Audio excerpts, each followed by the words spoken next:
On Mother's Day morning, Evan handed me a pale blue gift bag. The tissue paper had been hastily stuffed, like he'd tried to make it look festive but lost interest halfway. I smiled, already touched that he'd remembered, but when I pulled back the paper, my fingers paused. Inside wasn't a candle or a card, it was a DNA test kit and a folded note. I glanced up at Evan, but he beat me to it. "You're not really my mother." His voice was flat. Not angry, yet, but something worse. Final. Before I could speak, he added coldly, "You think I should be grateful? I owe you nothing." The words hit me harder than I expected. My body stilled. My mouth opened slightly, but no sound came. He was waiting, studying me like I was a puzzle he'd just solved, watching for the tears. But instead, a laugh escaped me, small, bitter, sharp. I placed the bag on the counter, carefully. "I've been waiting for you to find out," I said, and it came out far too calm. He blinked. The shock on Evan's face twisted quickly into disbelief, then fury. His jaw tightened. He held up the DNA results and shook them at me like a weapon. "Why are you laughing? Do you think this is funny? My entire life is a lie." My hands were trembling, but I kept my voice even. "No, Evan, your life isn't a lie. I'm still the woman who raised you, who loved you, every single day of your life. But you're not my real mother," he snapped, stabbing his finger at the test result. "This proves it." I took a breath so deep it felt like drowning. Then I gestured toward the living room. "Sit down. There's more to this story than that piece of paper can tell you." He hesitated, then followed. But he didn't sit close. He stayed on the edge of the couch, arms crossed, as if I were a stranger. The morning sun poured through the windows, illuminating the framed photos on the wall. Vacations, birthdays, childhood milestones. 1,000 little moments that had once felt warm now sat under the shadow of doubt, like staged lies. "I never wanted you to find out this way," I said. "Who gave you the idea to do a DNA test?" I asked softly. "Dad," Evan said, his tone icy. "He told me there were things about you I needed to know, things you've been hiding."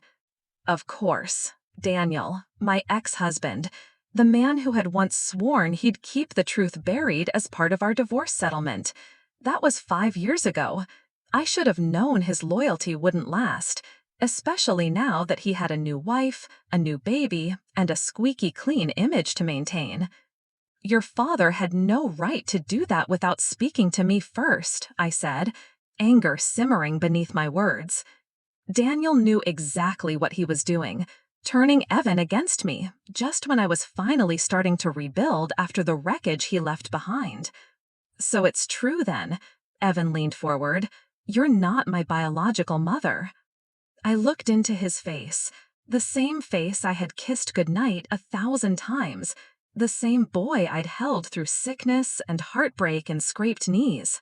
"No," I said gently, "I'm not your biological mother, but there's something your father didn't tell you, because he couldn't. He doesn't know the whole truth."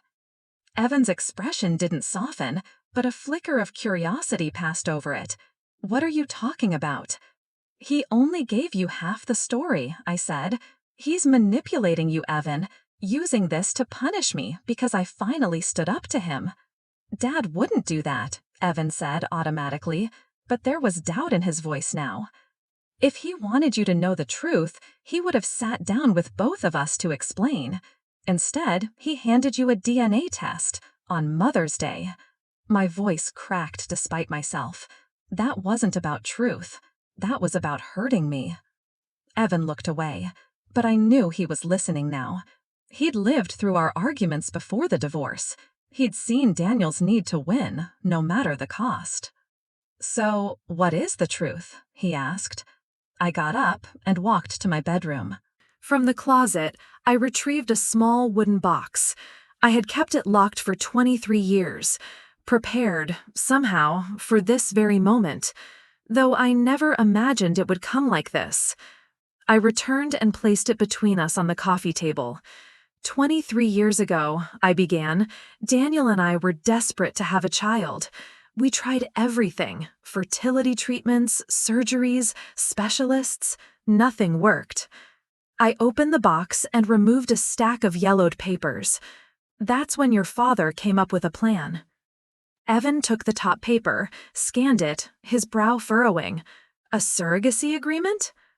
Not exactly, I said. Your biological mother was a young woman named Isabel Cruz. She was 19, pregnant, alone. Your father met her when she came looking for work at his company. Evan's eyes widened. He got her pregnant? No, I said quickly. She was already pregnant, but Daniel saw an opportunity. I handed him another document, more signatures, notarizations, initials scrawled in the margins. A private adoption agreement, I explained. He convinced her we could give her baby a better life, that we had the money and stability she didn't. So you adopted me? Evan looked almost relieved by the simplicity of it. But I shook my head. It wasn't that straightforward. Daniel didn't want a traditional adoption. He wanted the world to believe that I had given birth to you. I hesitated. The next part would be the hardest to hear. He paid Isabel to disappear. After you were born, we moved to a new city. We told everyone I'd been pregnant. We presented you as our biological child. Evan shot to his feet. This is insane. Why would he do that? And why would you go along with it? I was desperate, I said. I wanted a child so badly it hurt. And your father, he cared more about appearances than anything else. He didn't want his business partners or family knowing we couldn't have a child naturally. Evan started pacing, his fingers digging into his scalp. So, where is she now? My real mother? I pulled out a sealed envelope, faded, slightly frayed at the edges. I don't know. After you were born, she took Daniel's money and left. He made sure there was no paper trail. But she left this for you, to be given when you turned 18. Why didn't you give it to me then? He asked, not taking the envelope. Because Daniel threatened to take you away from me if I ever told you the truth. By then, our marriage was already unraveling. I was afraid. Evan finally took the envelope, though his hands trembled as he slid it into his pocket. What about my birth certificate? He asked. If you didn't give birth to me, how? Your father had connections. Money makes a lot of problems disappear. I met his eyes. Daniel was always good at making documents say exactly what he needed them to. Evan stared at the envelope in his hands. I don't even know who I am anymore. You're the same person you've always been, I said softly. My son. He shook his head and stuffed the envelope into his hoodie pocket without opening it. I need to talk to Dad. I need to hear his side. Of course you do, I said.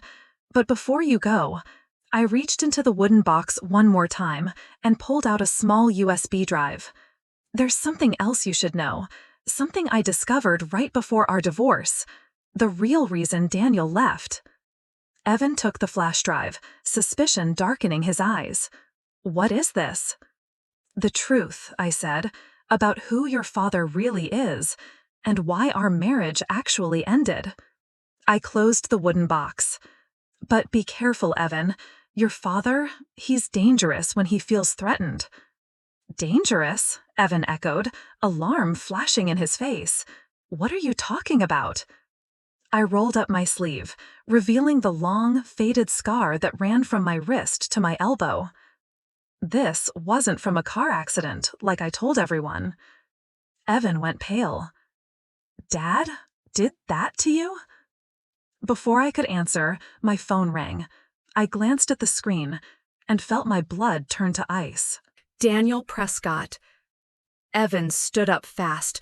Don't answer it, he said, and there was something in his voice I had never heard before, protective, fierce.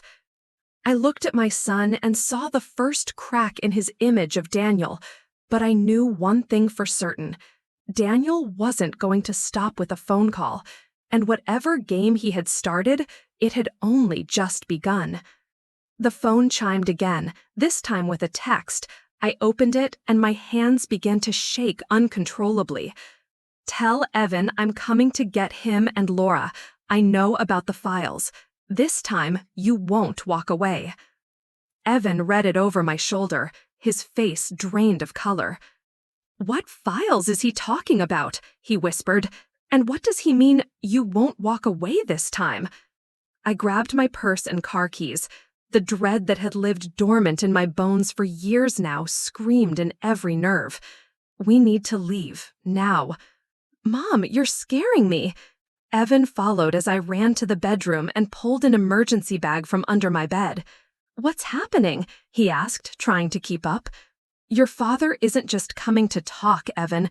When he's angry, he's dangerous." I threw a few last-minute essentials into the bag. I've been preparing for this since the divorce. "This is crazy," he muttered, but he didn't stop me.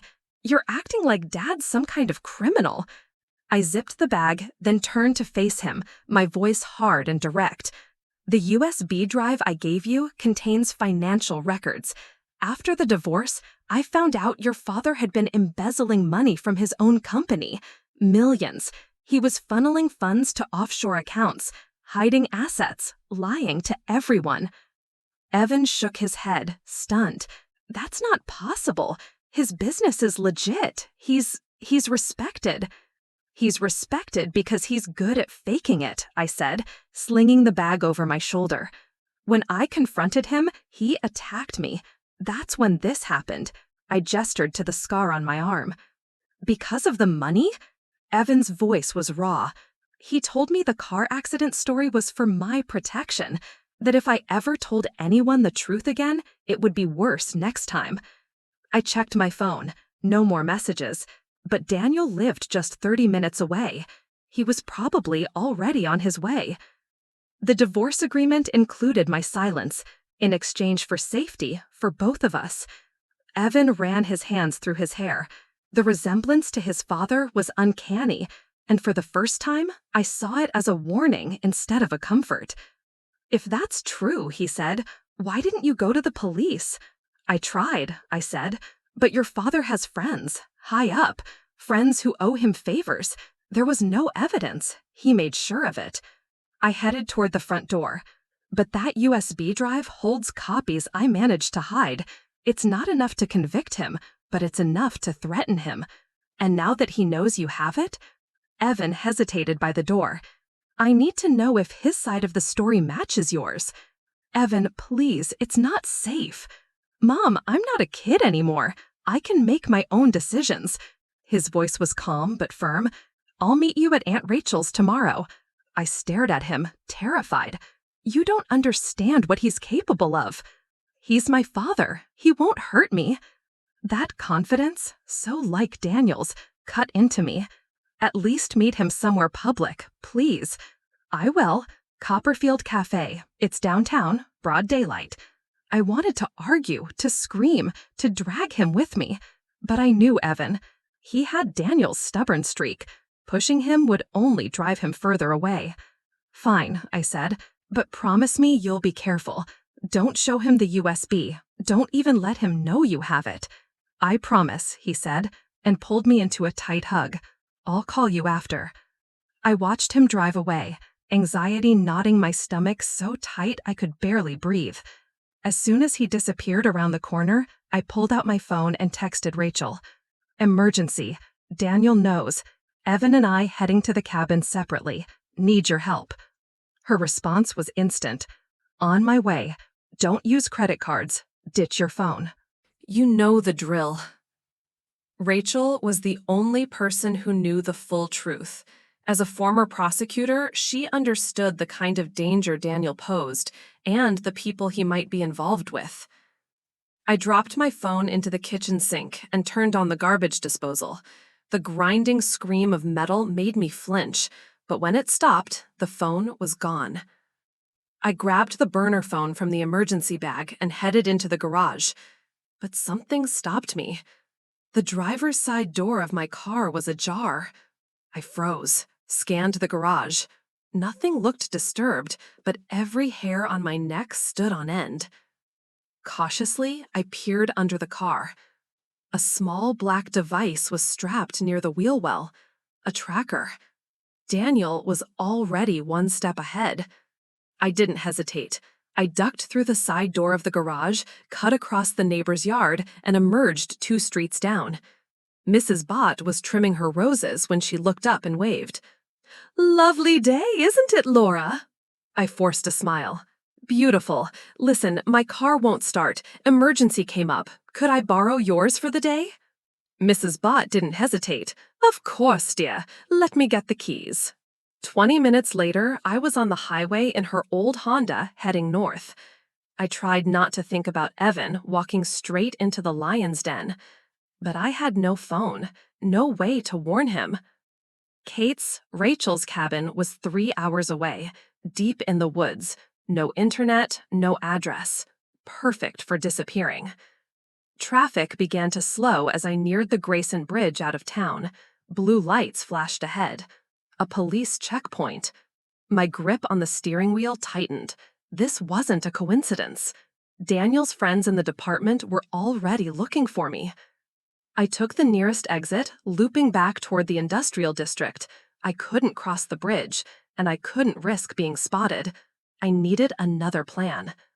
I turned toward the only person I knew could help me disappear. The Rusty Lantern, an old bar at the edge of town where my friend Nina still worked.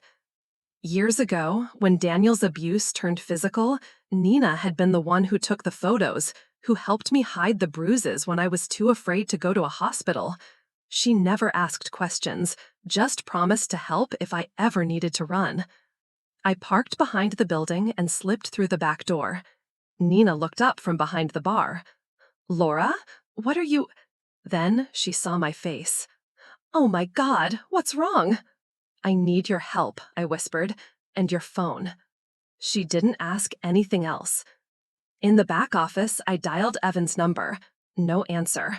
I left a message warning him about the police checkpoint and begged him not to meet Daniel. Nina handed me a set of keys. "Take my truck. It's in my brother's name. There's a sleeping bag and some supplies in the back." I hugged her tightly. "I'll bring it back, I swear." "Don't worry about it. Just stay safe." She pressed a small canister into my hand. "Pepper spray. And there's a baseball bat under the seat." "Thank you," I said, my voice breaking. "If Evan comes looking for you," she said, "I'll send him your way." I took back roads out of town, avoiding the highways. 2 hours later, I turned onto the narrow dirt road that led to Rachel's cabin. The trees swallowed the truck, branches brushing the windows. Smoke rose above the treetops. She was already here. I parked behind her car and ran up the porch steps. Before I could knock, the door flung open. "Thank God," Rachel said, pulling me into a fierce hug. I was starting to worry. Daniel bugged my car. "There's a police checkpoint at the bridge." I dropped the emergency bag inside. Evan went to meet him. I tried calling. No answer. Rachel's face darkened. "Daniel's moving fast." "This isn't just about the adoption anymore," I said, sinking into the chair by the fireplace. "He knows I have evidence of the embezzlement. I gave Evan a copy." Rachel's eyes widened. "You what?" I wasn't thinking. I just wanted him to understand who his father really is. She ran a hand through her short gray hair. "If Daniel finds out Evan has that USB, I know. We need a plan. If Daniel suspects Evan has proof, he'll do anything to get it back." "I have to warn him," I said, reaching for the burner phone. Rachel stopped me. "We can't risk it. If Daniel is using police resources, they'll track any call to Evan's phone." "Then what do we do?" She pulled out her laptop. "First, we back up the files. Then, we make sure both of you are protected." I paced as she worked, glancing out the windows at every sound. The sun was dipping low, shadows stretching across the forest floor. Evan should have called by now. A loud crack echoed outside. We both froze. Probably just a deer, Rachel whispered, grabbing the shotgun from above the fireplace. Another crack, closer. Then, Mom, Aunt Rachel, it's me. Relief crashed into me as I ran to the door. Evan stood on the porch, pale and shaken. I opened my arms, then saw the figure behind him, Daniel. His hand gripped Evan's shoulder. His smile was cold. "Hello, Laura," he said smoothly. "Time for a family reunion." Behind me, Rachel raised the shotgun, but Daniel calmly raised his other hand. A pistol glinted, aimed squarely at Evan's side. "Put the gun down, Rachel," Daniel said with that same polished calm that always masked his fury. "Let's not make this into something it doesn't have to be. I just want to talk about the files Laura took from me." Evan's eyes met mine across the porch. I could see it. Fear, yes, but something else too. He was trying to communicate silently. His hand was buried in his jacket pocket, clenched tight. He still had the USB. But for how long? Behind me, Rachel didn't move. The shotgun was steady in her hands, but I could feel her weighing every possible outcome. "You call this civilized?" she said, voice taut with rage. "Showing up with a gun? Dragging a kid at gunpoint?" "I didn't break in," Daniel said. "Your nephew invited me. Isn't that right, Evan?" Evan looked at the boards beneath his feet. "I didn't know he followed me here until it was too late." "It's not your fault," I said quickly, stepping closer. "Daniel, please, let Evan go. This is between you and me." "That's where you're wrong," he replied. "This became about all of us the moment you stole from me. Those files, they belong to me, and I will have them." Rachel slowly lowered the shotgun, but didn't set it down. "What do you want, Daniel?" He didn't hesitate. "All the files, all the copies, and a statement from Laura, signed and notarized, saying she fabricated everything." My stomach turned. "Let Evan come inside first." "Not a chance." His grip on Evan's shoulder tightened. "You've got 30 seconds, Laura, or I call my contacts at the station and report that my mentally unstable ex-wife has kidnapped our son and is threatening her with a shotgun." Rachel let out a bitter laugh. "That would bring attention you don't want. There'd be questions about why Laura ran in the first place, about what she's hiding. You really think your reputation could survive that?" His smirk never faltered. "You're underestimating me, again. This cabin, it's not even registered under your name. That makes you an accessory, Rachel. You could lose everything." I stepped forward. "I'll get the files. Just don't hurt Evan." I turned toward the cabin, my mind racing. We'd prepared for this. If he forced his way in, we had contingencies. But what I didn't expect, what none of us expected, was Evan. In one swift move, he slammed his elbow into Daniel's stomach, broke free of his grip, and sprinted toward the trees. "Evan!" Daniel roared, twisting to raise the gun. "No!" I screamed, lunging forward. Rachel lifted the shotgun in the same instant. "Don't you dare!" Daniel hesitated, torn between going after Evan and facing us. That single moment of uncertainty was all Evan needed to vanish into the darkening forest. Daniel spun back toward me, his face contorted in fury. "You see what you've done? You've poisoned him against me." "Your son finally sees the truth," I said, my voice rising. "What you are, a manipulative, violent thief." His hand shook, the gun leveled at my chest. I should have finished what I started 5 years ago. Rachel stepped forward, the shotgun raised again. "That would be a mistake, Daniel. There are security cameras all over this property." She gestured to the roof corner. "Everything you've done has already been uploaded." His eyes flicked toward the camera, and for the first time I saw it. "You're bluffing." "Am I?" Rachel's voice didn't waver. I was a prosecutor for 15 years. I know how to build a case. Daniel's hand dropped slightly, uncertainty taking hold. I want those files, Laura. Every copy. This doesn't end until I get them. Let's talk inside, I said carefully, trying to de-escalate. Evan's gone. There's no need for weapons. He studied me. Then, finally, he nodded. Fine, but I'm keeping this. He waved the gun in his hand. Inside the cabin, the tension crackled like dry wood over flame. Rachel placed the shotgun by the fireplace, but stayed within reach. I sat across from Daniel at the dining table, the files out of his reach. They're safe, I told him, but before I tell you where they are, I want to know something. He raised an eyebrow. This isn't a negotiation. No, it's not, I said, but I need to know, why now? Why tell Evan about his adoption after all these years?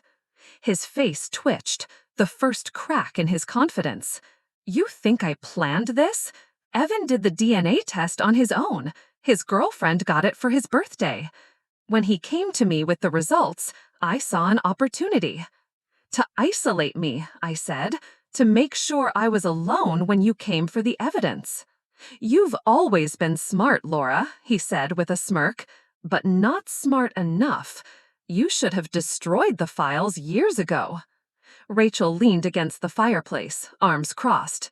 Why are you so desperate to get those files back? Most of your crimes must be past the statute of limitations. Daniel's eyes darkened. Because some of my operations are still very active. Those files connect dots that no one else has seen yet. I thought of Evan out there, running with the only thing that could bring his father down. This has to end, Daniel. Then give me what I want, all copies, and a sworn statement you'll never speak of this again. And if I don't? His smile chilled the room. Then neither you nor Evan will ever feel safe again. You know what I'm capable of, Laura. I exhaled slowly, my hands flat on the table. You always thought you were the predator in this story. His brow furrowed. What's that supposed to mean? I looked at Rachel, who gave a barely perceptible nod. I've been planning for this moment since the day I left you. Every text, every voicemail, every time you crossed the custody line, I saved it. He scoffed. Your word against mine? Not just my word. I pulled the burner phone from my pocket and slid it across the table. I've been recording you all day, since the moment Evan showed me that test. Daniel's eyes narrowed. You need both parties' consent. That's illegal. Not in this state, Rachel said coolly. Only one person needs to consent. Laura did. I leaned forward. And the files? The ones you want so badly? I never had the originals. Only copies. You're lying, he spat. The originals went to the FBI 3 years ago. His face went bloodless. That's impossible. You remember that random audit at your firm last year? That wasn't random. And those new investors asking questions? Not investors. He stood abruptly, knocking the chair back. The gun wavered in his hand. If that were true, I'd be in jail. Rachel's voice was like a blade. They're not after just you. They want your partners, too. They're building a bigger case. A sound outside snapped his attention. A twig breaking. In that instant, I reached under the table and pressed the panic button Rachel had hidden beneath. You're done, Daniel, I said quietly. Put the gun down. His expression cracked. Fear, rage, desperation. You have no idea what you've done. The people I work with, they don't leave loose ends. I felt the blood drain from my face. You're not just embezzling, I said slowly. You're laundering. For someone. Daniel didn't answer, but his silence told me everything. We can help you, I said. The FBI can offer protection. It's too late for that. He turned the gun toward Rachel. But before he could move, the door creaked open. Evan stood there. pale, shaking, but alive and furious. "Heaven!" I gasped. "Get out of here!" But he didn't move. He stepped forward, steady. "I heard everything, Dad." Daniel froze. "You don't understand. Your mother is manipulating you." I saw the files. I had them verified. I called Julian Blackwell. Daniel's eyes widened in horror. "You did what?" He confirmed it all. The accounts, the transfers, everything. Daniel's gun lowered to his side. "You've put yourself in danger, Evan. These people, they'll come after you now, too." For the first time, I saw it. Genuine fear. Not for himself, for Evan. Evan stepped beside me, his voice unwavering. "Then we'll face them, together, the real family." Daniel looked between us. The gun hung limply from his hand. Distant sirens howled through the trees. Blue lights blinked between the pines. "It's over, Daniel," I said softly. He turned the gun in his hand, then gently placed it on the table. His shoulders sagged, as if the weight of the truth had finally crushed him. "I never meant for any of this to touch him," he said, staring at Evan. But it had. It always had. The sirens grew louder, tires crunching on gravel. Flashlights swept the clearing. Officers in tactical gear swarmed the porch. A tall woman with dark braids stepped forward. "Detective Navarro," Rachel greeted her. "Thank you for coming so quickly." "We got the alert," the detective said. Her eyes flicked to Daniel. "This is the man?" "Daniel Prescott," Rachel confirmed, Laura's ex-husband. He stepped forward, slowly, hands raised. "It's a registered weapon," he said smoothly. "I was only trying to protect my son." "We'll sort it out at the station," Navarro said, unimpressed. She motioned for the officers to take him. As they led him past Evan, Daniel paused. "Whatever happens," he said softly, "remember, I did this for you." Evan stepped back. "Save it, Dad." Daniel glanced at me one last time. "This isn't over." Detective Navarro stayed behind as her team secured the scene and took statements. The cabin was a swirl of noise, radio chatter, rustling paperwork, officers moving with sharp precision. I sat beside Evan, numb. Rachel was across from us, one arm wrapped in a sling after the EMTs treated the deep graze on her shoulder. She'd taken a hit during the chaos, but she was alive, tougher than ever. Navarro glanced at the USB drive Evan held tightly in his hand. "This drive contains the embezzlement records?" "Yes," I said. "Copies of financial documents, transfers, account numbers. We made backups. The originals are with the FBI." She nodded, her expression unreadable. "We'll forward everything to their field office. Mr. Prescott is being held on multiple charges. But, with his resources, we'll need airtight cooperation." "Will he stay in custody?" Rachel asked. "We're filing to deny bail," Navarro said. "But, let's be honest, men like Daniel don't stay locked up for long, not unless the feds take over." When she finally left, we sat in silence. The fireplace crackled quietly, casting long shadows against the walls. Evan stared into the flames, his face carved in tension. "I'm sorry," I said at last. My voice was small, tired. "This isn't how I wanted you to find out the truth." Evan didn't look away from the fire. "Which truth?" He didn't say it cruelly, but the words sliced through me. "About my birth?" he continued. "Dad's crimes? Your lies?" I didn't flinch. I didn't blame him for his anger. "All of it." I paused before going on. "I thought I was protecting you, by hiding who I really am, who your father really was. By letting me believe in someone who didn't exist," he said, "and not telling me the truth until it exploded." Rachel spoke up then. "Evan, your mom did what she thought was right. Daniel threatened to take you from her if she ever told the truth. She wasn't just protecting herself, she was protecting you." Evan ran a hand through his hair. "I get that. I really do. But doesn't anyone in this family believe in just being honest?" I moved closer to him, placing a gentle hand on his shoulder. "You're right," I said. "I should have told you sooner. About the adoption, at least. But Evan, who you are hasn't changed." He looked at me, lost. "Then what defines it? if not my biology or the man I called my father. I swallowed thickly. It's defined by the choices you make, by the person you choose to become.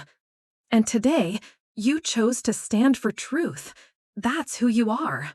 He didn't speak, but slowly, his fingers relaxed around the USB. After a long silence, he pulled the sealed envelope from his jacket, the one Isabel had left behind. I still have so many questions, he said quietly, about her, about who I really am. I nodded. Whenever you're ready, I'll be here. He held the envelope for a moment longer, then, with trembling fingers, tore it open. A small photograph fell out first. He picked it up and studied it. It's her, he whispered. I leaned over. A young woman smiled back at us, her hair thick and dark, her eyes familiar. His eyes. She looked kind and tired and brave. He unfolded the letter. My dearest child, he read aloud, voice shaking slightly. By the time you read this, you'll be a grown person with a life I can only imagine. My name is Isabel Cruz. I was 18 when I became pregnant with you, alone and scared. He stopped, swallowed, then kept going. Your father, your biological father, was my high school boyfriend. He left for college and never looked back. I want you to know that giving you up was the hardest decision of my life. I had dreams of being a doctor. I wasn't ready to be a mother. But I loved you from the moment I knew you existed. His voice grew tight, full of emotion. When Daniel and Laura Prescott offered to adopt you, it seemed like a miracle. They had everything I didn't: stability, resources, a home. But as the birth grew closer, Daniel changed. He pressured me to keep the adoption secret. He offered me money to disappear. He threatened to ruin me if I ever came back. I reached over and gripped his hand. I was desperate, Evan continued reading, barely above a whisper. I used the money to go to nursing school. I built a life in San Diego, always wondering about you, always hoping you were safe and loved. I don't know what Laura told you, the letter went on, but I believe she truly wanted to be your mother. Please don't blame her. Blame Daniel and his obsession with perfection. He looked up at me, eyes glassy. If you're reading this, it means the truth has come out. My hope is that somewhere in your heart, you might forgive a scared girl who made an impossible choice. If you ever want to find me, I've enclosed my contact information. Whether you reach out or not, know this: you have always been loved. By the mother who raised you, and by the one who gave you life. He folded the letter and cradled it in his hands. She's alive, he said, as if trying to convince himself. She's in San Diego. She sounds like a good woman, I said, my own voice breaking. Evan looked at me, a new understanding dawning. She doesn't blame you. And neither do I, he added, his voice softer now. The wave of relief that crashed over me nearly buckled my knees. Evan, I'm so sorry. For the lies, for hiding everything. I get it now. You were scared, and after what Dad did, I understand why. Before I could say anything else, a voice called from the cabin's front door. Ms. Prescott? A uniformed officer stepped in, face tense. There's a situation. Rachel stood immediately. What kind of situation? A man just arrived, claims he's Mr. Prescott's business partner, says his name is Julian Blackwell. He's demanding to speak with you and your nephew. Evan's head snapped up. I called him earlier, after the cafe. He confirmed everything in the files. Rachel narrowed her eyes. Is he alone? As far as we can tell, the officer said, but he's agitated. I'll talk to him, Evan said, standing. He deserves to know what's happening. No, I said, stepping forward. Julian may be involved in all of this. He could be dangerous. He didn't sound threatening, Evan insisted. He sounded scared. Rachel gave a nod to the officer. Bring him in, but stay close. Moments later, Julian entered the cabin. He looked nothing like the polished executive I remembered. His suit was wrinkled, his salt and pepper hair unkempt. His eyes darted around like a trapped animal. "Evan," he said, rushing forward. "Thank God." Then he caught sight of me and Rachel. "You must be Laura. And you, the sister?" Rachel crossed her arms. "Yes, former prosecutor. Why are you here, Mr. Blackwell?" Julian ran a hand over his face. "You don't understand. That phone call, Evan's call, put us all in danger." "What are you talking about?" I asked. "They know," he said, his voice cracking. "Whoever Daniel was laundering for, they know you have the files." Rachel's expression darkened. "Who are they, Julian?" "They're not just clients," he said. "It started small, moving money, hiding accounts, but it grew. Bigger clients, international, dangerous people, the kind who don't care about laws or lives." Evan's voice was quiet. "Cartel?" Julian nodded. "The Azul Syndicate. Daniel was cleaning money for them. They used his business as a front, and now that the FBI is involved, they're cleaning house." "How do you know?" Rachel asked. "Our head of security was just found dead," Julian whispered. "In his car. Suicide. 2 of our overseas accountants went dark. Disappeared. These people, they don't leave witnesses." The room fell into a stunned silence. "We need to call Agent Monroe," I said, reaching for the burner phone. Julian grabbed my wrist. "No time. They're always ahead. If they find us..." Headlights swept across the windows. A vehicle rolled to a stop outside. The officer by the door peered out. "It's the FBI. Agent Monroe is here." Julian's face turned ashen.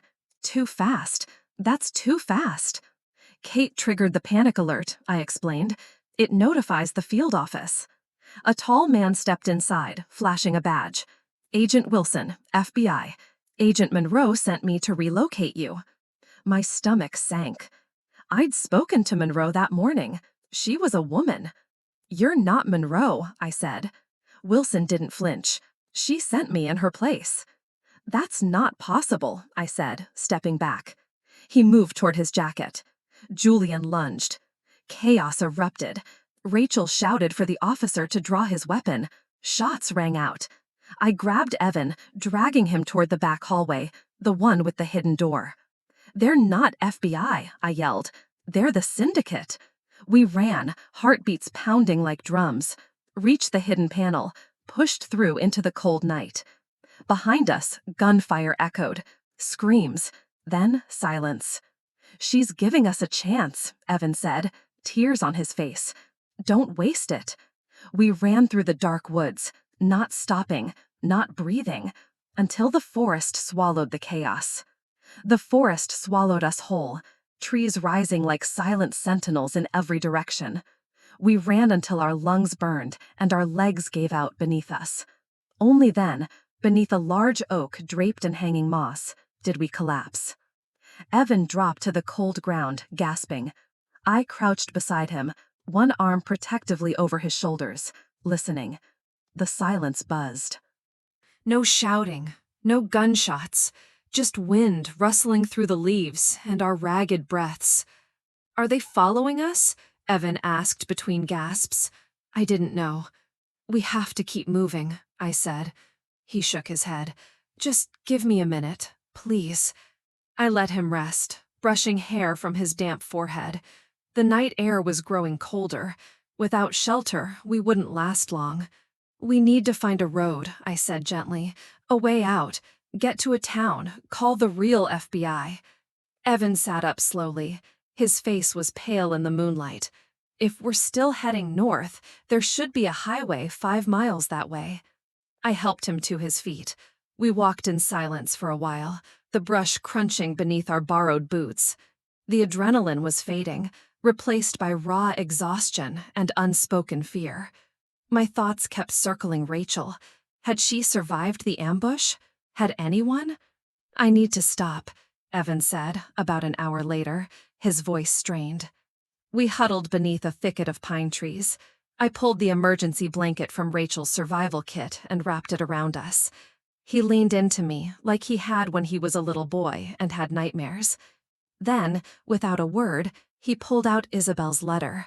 "I want to finish it," he said softly. I nodded and held a flashlight steady. He unfolded the letter, careful with the creased paper. Then he continued reading. "If you ever want to find me, I've enclosed my contact information. Whether or not you choose to reach out, know that you have always been loved, by the mother who raised you and by the one who gave you life. With all my heart, Isabel." A tear slipped down Evan's cheek. She's real.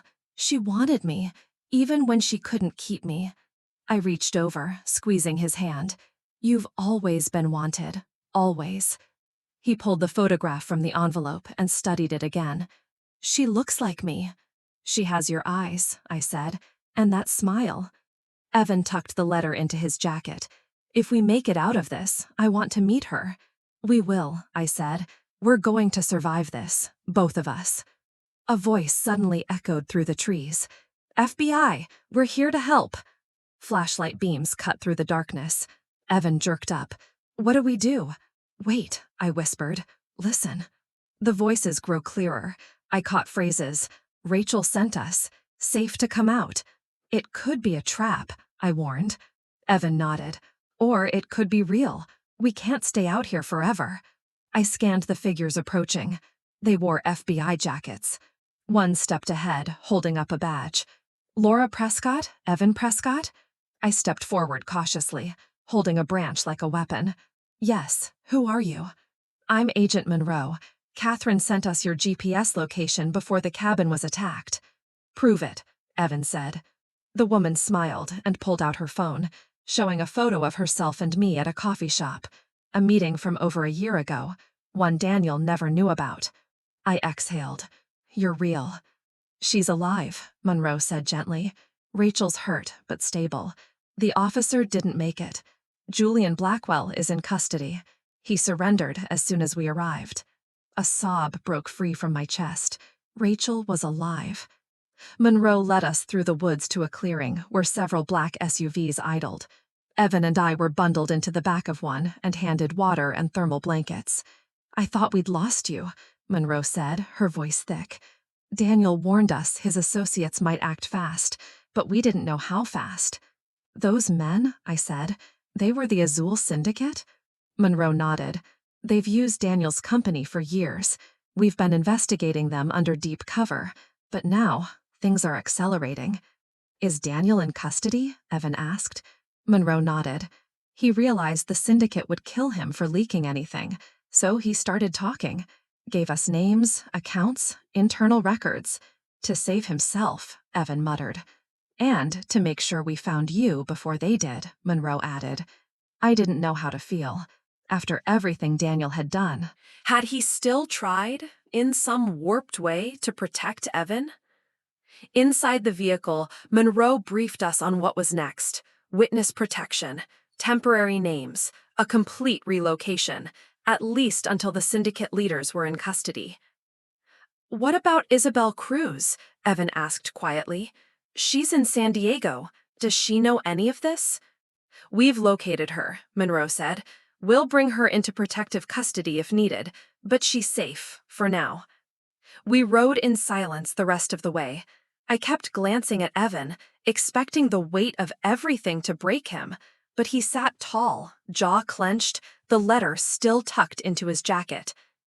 When we arrived at the FBI field office, we were separated for questioning. My account was lengthy, detailing the files, Daniel's threats, the escape. Monroe reassured me that Rachel's statement had matched mine word for word. "She saved our lives," I said. Monroe smiled. "She's a fighter." Later, Evan and I were reunited in a small room with 2 cots and a table. They gave us warm food and fresh clothes. We barely touched the food. Evan lay on his cot, staring at the ceiling. "It's weird," he said. "I'm not sure if I'm mourning who my father was or who I thought he was." "You're allowed to feel both," I said gently. "You loved the version of him he wanted you to see."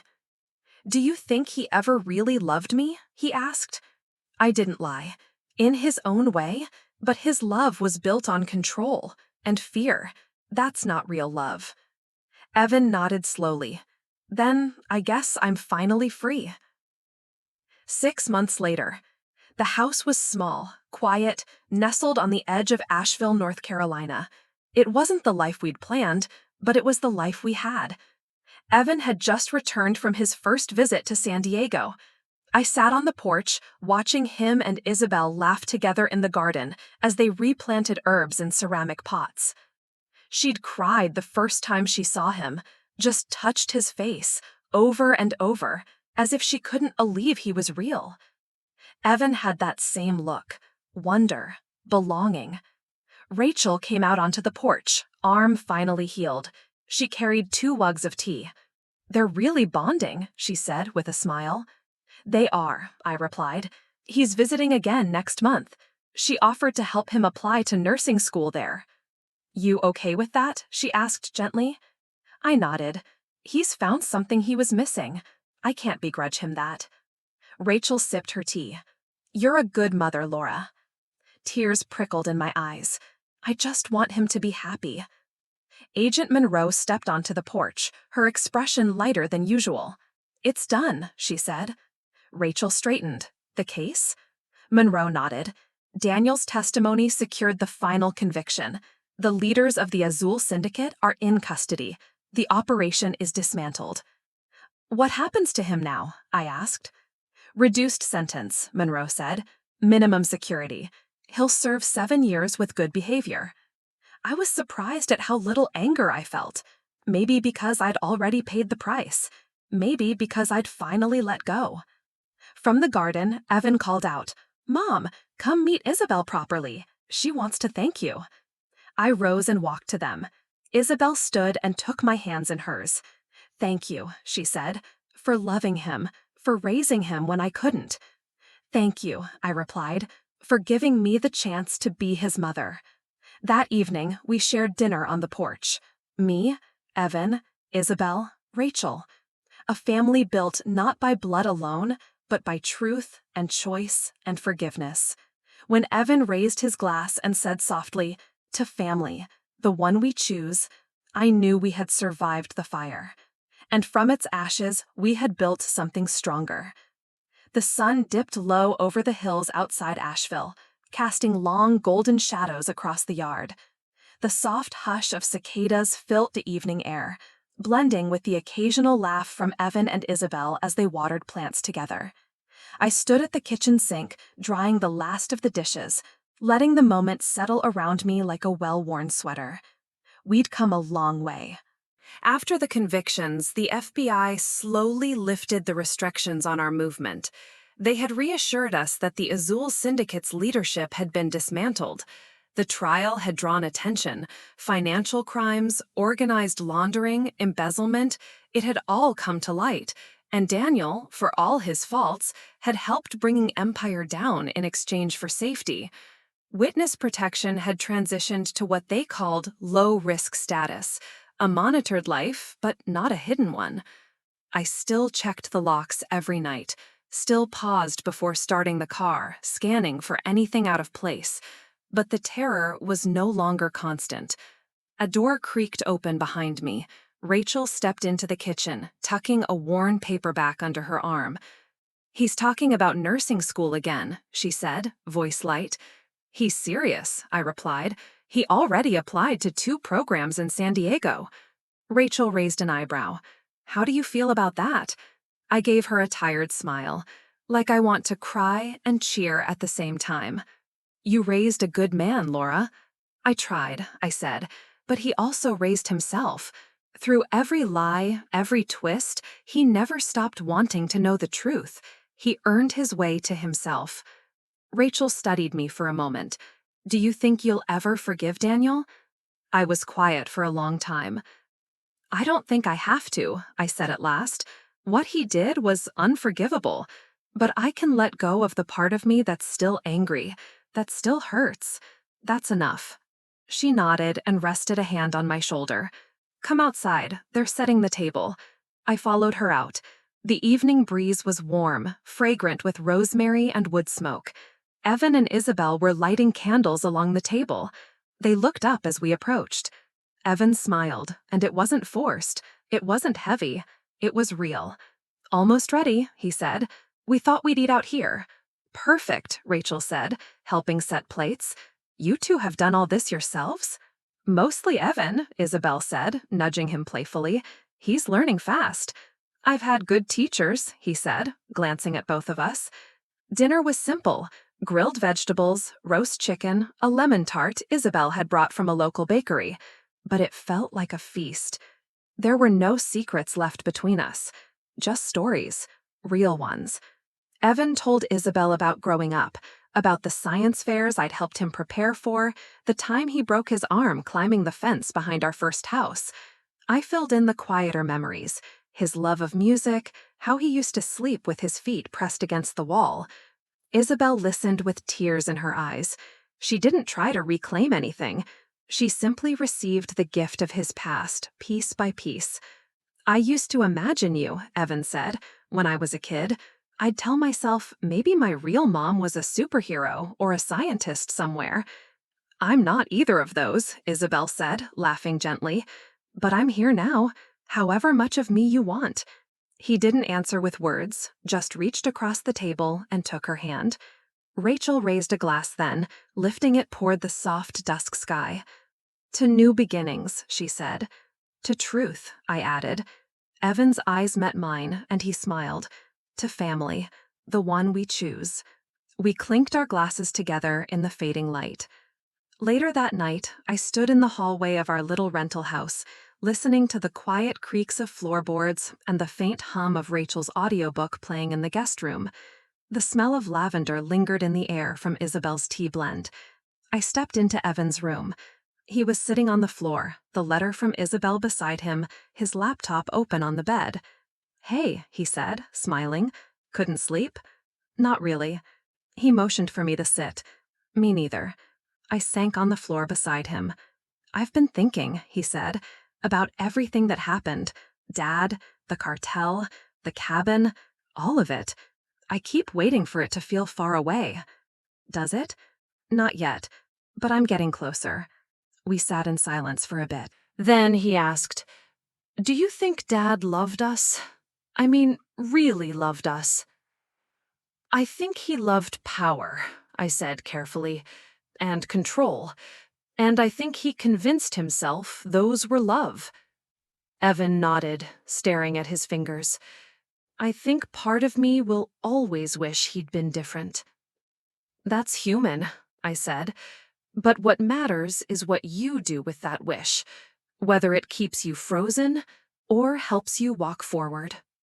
He smiled faintly. "You always know what to say." "Not always," I said, "but I've had a lot of time to learn." He reached into his jacket and pulled out a small photo. Isabel at 18, holding him swaddled in a blanket, her face raw with emotion. "I'm going to frame this," he said, "for my desk. It feels like the beginning of something, not the end."